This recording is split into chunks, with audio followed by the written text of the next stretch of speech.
आज दुनिया इतनी बढ़ चुकी है कि अगर आप किसी को कुछ भी बोलो तो आपकी बात सुनने के बजाय आपसे ये पूछेगा कि आपकी आइडियोलॉजी क्या है, आप लेफ्ट विंग से हो या राइट विंग से, आपका रिलीजन क्या है, आपकी कास्ट क्या है कौन जात की हो। और आपकी नेशनैलिटी क्या है। मतलब आपकी आर्गुमेंट कितनी ही वैलिड क्यों ना हो, लोगों को तो सिर्फ ये जानने में इंटरेस्ट है कि आप किसकी साइड हो। और इससे प्रॉब्लम ये हो गई है कि लोग पहले ही अज्यूम कर लेते हैं कि पक्का इस बंदे का कोई ना कोई हिडन एजेंडा जरूर होगा। फॉर एग्जाम्पल, अगर आप कहो कि इंडिया में मॉब लिंचिंग्स नहीं होनी चाहिए तो लोग ये अज्यूम कर लेंगे कि आप एक मुस्लिम हो।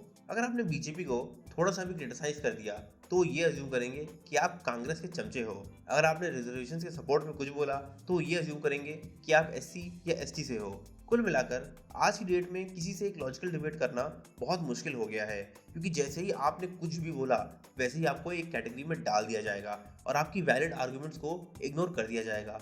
इस लेफ्ट वर्सेस राइट की लड़ाई में आज लोग इतने बढ़ चुके हैं कि सोशल मीडिया पर एको चेम्बर्स बन गए हैं। एको चेम्बर बोले तो जो जिस आइडियोलॉजी को मानता है उसको उसकी फीड में वही दिखता है और इससे आपको बार बार एक ही चीज दिखाई जाती है।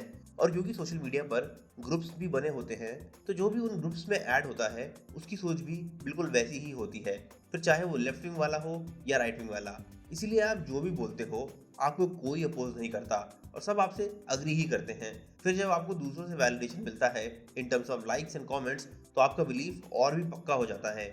और इसका सबसे बड़ा साइड इफेक्ट ये है कि आपको पता भी नहीं चलता कि आपके साथ कुछ गलत भी हो रहा है। और इसकी वजह से आज लोग एक दूसरे से इतनी दूर आ चुके हैं कि कोई अपोजिंग व्यूज को एक्सेप्ट करना तो छोड़ो, उसको सुनना भी नहीं चाहता। और अगर आपने काफ़ी टाइम एक एको चेम्बर में बिता लिया तो फिर ऐसा भी हो सकता है कि जब आपके सामने कोई अपोजिंग व्यूज रखे तो आपको गुस्सा आ जाए और आप उसको मारने पीटने लग जाओ। इनफैक्ट आप बिलीव नहीं करोगे लेकिन आजकल ऐसा ही होता है, क्योंकि आज बहुत से लोग दुनिया को ब्लैक एंड वाइट में देखते हैं।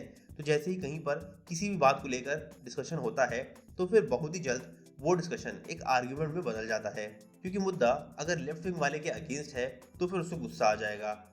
अभी मैं गाली नहीं दे सकता। नहीं, गाली नहीं देना। अब फैमिली देखती है, वरना मैं ऐसे गाली दूं, ऐसे गाली दूं ना, जिंदगी भर याद रखें ये बड़े हुए। और अगर राइट विंग वाले के अगेंस्ट है तो फिर वो भड़क जाएगा, खबरदार, बाप है हमारा। और ऐसे गर्मा गर्म मामलों में लड़ाई भी हो सकती है।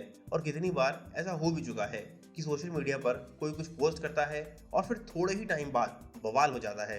अगर देखा जाए तो फिर प्रॉब्लम बहुत ही बड़ी है, क्योंकि जितने ज़्यादा लोग इस दुनिया को लेफ्ट एंड राइट के नज़रिए से देखेंगे तो फिर बहुत ज़्यादा चांसेस हैं कि कोई भी चीज़ों को समझना नहीं चाहेगा और फिर एक सिविलाइज डिबेट हो ही नहीं पाएगा।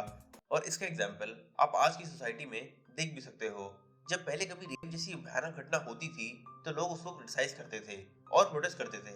हालांकि आज भी ऐसा ही होता है जैसा कि हमने कोलकाता के आरजी कर हॉस्पिटल के केस में देखा, लेकिन आज कुछ लोग उसमें भी ये देखने लगे हैं कि अक्यूज्ड का रिलीजन और कास्ट क्या है, फिर वो ये देखते हैं कि विक्टिम का रिलीजन और कास्ट क्या है, फिर वो ये देखते हैं कि घटना कौन से स्टेट में हुई है, वहां पर किस पार्टी की सरकार है, और ये सब कैलकुलेट करने के बाद ही वो डिसाइड करते हैं कि आउटरीच करना भी है कि नहीं। तो प्रॉब्लम काफ़ी बड़ी है, लेकिन इस प्रॉब्लम का सोल्यूशन क्या है?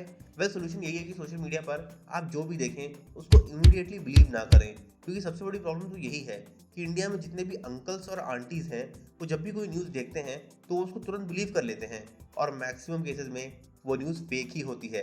आने वाले समय में संस्कृत को कोडिंग लैंग्वेज बनाने वाले हैं। अभी तक नहीं बना। ये किसने बोला कि कोडिंग लैंग्वेज बनाने वाले? क्यों नहीं, कोडिंग ही है, संस्कृत तो कोड है ना। अभी जितने भी इंजीनियर्स कर रहे हैं वो संस्कृत में नहीं कर रहे हैं। सब सीखेंगे दीदी, सब एक के बाद एक सब आएगा। संस्कृत की नासा में तो कर चुके हैं, बिल्कुल मैं कब हो गया ये? कब हुआ कब? और अब तो प्रॉब्लम पहले से और भी ज़्यादा बड़ी है, क्योंकि अब एआई बोले तो आर्टिफिशियल इंटेलिजेंस आ चुका है, जिसकी हेल्प से कोई भी रियलिस्टिक इमेजेस, वीडियोस और वॉइस को रेप्लिकेट कर सकता है। और अब फेक न्यूज़ को पकड़ना और भी ज़्यादा मुश्किल हो गया है, क्योंकि एआई से बनी हुई फेक न्यूज़ तो अच्छों को धोखा दे देती है। और ये तो वो अंकल्स और आंटीज़ हैं जो GTA 5 को भी रियल मान लेते हैं। और ऐसा भी नहीं है कि फेक न्यूज़ सिर्फ इंडिविजुअल्स फॉरवर्ड करते हैं। आज बीजेपी जैसी बड़ी पार्टीज के पास खुद के आईटी सेल्स हैं जहां पर हजारों एम्प्लॉइज काम करते हैं और इनका बस एक ही मकसद होता है कि सुबह शाम न्यूज़ पोस्ट करना है और उसको वायरल करना है। और कई बार जो न्यूज़ ये लोग वायरल करते हैं वो कम्प्लीटली फेक होती है और ये बात इन लोगों को पता भी होती है। खुद इंडिया के home minister mister Amit Shah ने एक बार बोला था कि इससे मतलब नहीं है कि न्यूज़ सच है या झूठ, हमारे अंदर उसको वायरल करने की पूरी एबिलिटी है। जनता के अंदर पहुंचाने का, चाहे खट्टा हो, चाहे मीठा हो, चाहे सच्चा हो, चाहे झूठा हो। जब देश का होम मिनिस्टर खुद ही ये बात बोल रहा है कि हम न्यूज़ को वायरल कर सकते हैं चाहे वो झूठी क्यों ना हो, तो फिर ऐसे में हम क्या ही बोलें। अब ऐसा भी नहीं है कि फेक न्यूज़ सिर्फ सोशल मीडिया पर है, फेक न्यूज़ आपको ट्रेडिशनल मीडिया पर भी मिलेगी। जैसे कि कुछ समय पहले जब बहराइच में दंगे भड़के थे तो वहां की पुलिस के मना करने के बावजूद भी मीडिया में ऐसी न्यूज़ दिखाई गई जिससे वो दंगे और भड़क सकते थे। हुए रामगोपाल मिश्रा की पोस्टमार्टम रिपोर्ट में हैरान करने वाले खुलासे हुए हैं। रिपोर्ट में लिखा है कि रामगोपाल के नाखून भी उखाड़े गए थे। इस लड़के की हत्या से पहले इस लड़के को भयानक यातनाएं दी थी और उसे बहुत टॉर्चर किया था। टीवी चैनल्स पर आपको सिर्फ वही न्यूज़ देखने को मिलती है जो आपका ध्यान भटकाती है, और ऐसा इसलिए होता है क्योंकि जितने भी न्यूज़ चैनल्स आप टीवी पर देखते हो उन सभी चैनल्स को बड़े बड़े बिलियनियर्स ओन करते हैं। फॉर एग्जांपल न्यूज़ नेटवर्क 18 को मुकेश अंबानी ओन करते हैं, एनडीटीवी को गौतम अडानी ओन करते हैं, और इन सभी लोगों ने इन कंपनीज को ज़्यादा प्रॉफिट के लिए नहीं बल्कि सिर्फ इसलिए एक्वायर किया है ताकि वो नैरेटिव को कंट्रोल कर सके। और ये न्यूज़ नेटवर्क आपको ज़्यादातर वही न्यूज़ दिखाते हैं जो इनके इंटरेस्ट में होती है, ना कि आपके इंटरेस्ट में, ताकि आप फालतू के मुद्दों में उलझे रहो और ये अपनी जेबें भर सकें। और इसका असर भी होता है, जैसे कि इंडिया की इनकम इनइक्वालिटी अब ब्रिटिश एरा से भी ज़्यादा है, क्योंकि आज इंडिया के टॉप 1% देश की 40% वेल्थ होल्ड करते हैं, जबकि बॉटम 50% के पास सिर्फ 3% की वेल्थ ही रह गई है। अब इससे ज़्यादा डिवाइड और क्या ही क्रिएट करेंगे। अब इसके बाद कई लोग ऐसे भी हैं जो टाइम टू टाइम अजीबोगरीब स्टेटमेंट्स देते ही रहते हैं। फॉर एग्जाम्पल, कभी कोई कहता है कि गोबर खाने से और गौमूत्र पीने से आपका कैंसर ठीक हो सकता है। गौमूत्र जो है, मैं कैंसर की पेशेंट, मैंने गौमूत्र से और पंचगव्य से बनी औषधियों से अपने को ठीक किया, अपना कैंसर ठीक किया है। अच्छा। तो कभी कोई कहता है कि हवन करने से पोल्यूशन कम हो सकता है, तो कभी कोई कहता है कि एक स्कूप वे प्रोटीन डाइजेस्ट होने में 3 साल लगते हैं। Hey, y'all, come look at this. Even protein shakes are really bad. Like, can you elaborate? It takes 3 years to digest one scoop of protein shake, by the way. तो कभी कोई CM कहती है कि 600 रुपए महीने में 5 लोगों का घर आराम से चल सकता है। कैश ट्रांसफर हम करेंगे उस परिवार के लिए जो गरीब है और जिसको 600 रुपए में कम से कम उसकी दाल, उसका चावल और उसका गेहूं जरूर उसको मिल सकता है। एक 5 लोगों का परिवार वो अच्छी तरह से हो सकता है। अभी सिर्फ कुछ एग्जाम्पल्स थे कि कैसे कोई कुछ भी बोल सकता है और लोग उसकी बात को मान भी लेते हैं, लेकिन इनमें से कोई भी बात सच नहीं है। गौमूत्र या गोबर से आपका कैंसर ठीक नहीं होगा, हवन करने से पोल्यूशन कम होने के बजाय और बढ़ेगा, और एक स्कूप वे प्रोटीन 3 साल के बजाय सिर्फ 3 घंटे में ही डाइजेस्ट हो जाता है। और 600 रुपये महीने में एक आदमी का घर ना चले, 5 लोग तो बहुत दूर की बात है, फिर चाहे वो 2012 ही क्यों ना हो। लेकिन अगर ये सारे स्टेटमेंट्स झूठ हैं तो फिर कई लोग इन्हें सच क्यों मान लेते हैं। एक्चुअली बात ऐसी है कि जब भी कोई बड़ा पॉलिटिशियन, सेलिब्रिटी या कोई पहुंचे हुए बाबा जी कुछ भी बोलते हैं तो फिर ज़्यादातर लोग उस बात को छोड़ के उस इंसान पर फोकस करते हैं। उनको लगता है कि अगर कोई बड़ा आदमी कुछ बोल रहा है तो फिर वो बात सच ही होगी। लेकिन आपको कभी भी ऐसा नहीं करना चाहिए, आपको उस बात पर फोकस करना चाहिए, ना कि उस आदमी पर, क्योंकि जब आप बात पर फोकस करोगे तभी आप सही डिसीजन ले पाओगे। लेकिन उसके लिए आपको थोड़ी देर के लिए न्यूट्रल रहना होगा और थोड़े ठंडे दिमाग से सोचना होगा। लेकिन आजकल इसका उल्टा ही होता है, शांति से सोचने के बजाय लोग छोटी छोटी बातों पर भड़क जाते हैं और फिर फालतू में बवाल काटने लग जाते हैं। और इसमें घाटा आपका ही है, क्योंकि अगर आप किसी नेता, सेलिब्रिटी या बाबा में बहुत ज़्यादा बिलीव करते हो और कल को ये प्रूव भी होता है कि उस इंसान ने गलत किया और किसी केस के चलते उसको जेल होती है, वो भी विद एविडेंस एंड विटनेस, तो भी आप अपनी लॉयल्टी उस इंसान पर ही रखोगे। और ऐसे ही लोग होते हैं जो किसी पॉलिटिकल पार्टी या किसी पॉलिटिशियन को अपना भगवान मान लेते हैं। हमारा मोदी भगवान है और अमित शाह भगवान है, और मोदी राम और अमित शाह कृष्ण, और देश में जन्म ले लिया। आदित्यनाथ क्या है?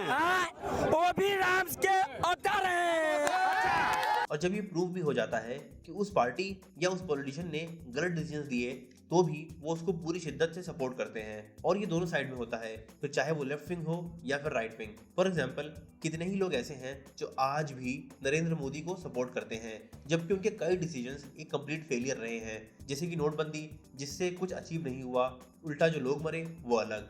लेकिन उनके बहुत से और इनिशिएटिव्स भी फेल हुए थे, जैसे कि मेक इन इंडिया और स्टार्टअप इंडिया। उन्होंने कहा था कि वो फार्मर्स की इनकम को डबल करेंगे, वो भी नहीं हुआ।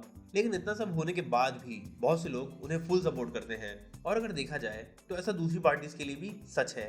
जब आम आदमी पार्टी दिल्ली में पावर में आई तो उन्होंने कहा था कि वो यमुना नदी को साफ कर देंगे, लेकिन यमुना नदी आज भी उतनी ही गंदी है जितनी वो पहले थी। और यही हाल एयर पोल्यूशन का भी है। तो चाहे वाटर पोल्यूशन हो या फिर एयर पोल्यूशन, 10 साल दिल्ली की गवर्नमेंट चलाने के बाद भी अभी तक इन मुद्दों पर विकास नहीं हुआ है। और यही हाल कांग्रेस पार्टी का है। अगर आप उनका ट्रैक रिकॉर्ड निकाल कर देखोगे तो उनके भी बहुत सारे प्रोमिसेस हैं जो पूरी तरह से फुलफिल नहीं हुए।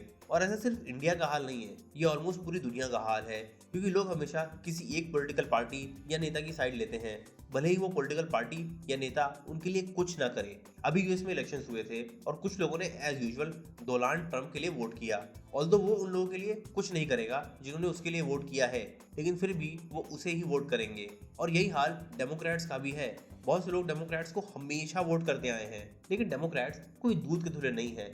कई बार वो भी अपने इलेक्शन प्रॉमिसेस को भूल जाते हैं, लेकिन इनके वोटर्स इन्हें क्रिटिसाइज करने के बजाय फुल सपोर्ट करते हैं। अब अगर कोई न्यूट्रल आदमी होगा तो वो किसी की साइड नहीं लेगा और यही सोचेगा कि मैं अपना सपोर्ट किसी को तभी दूंगा जब कोई नेता या पार्टी अपने प्रॉमिसेस फुलफिल करेगा।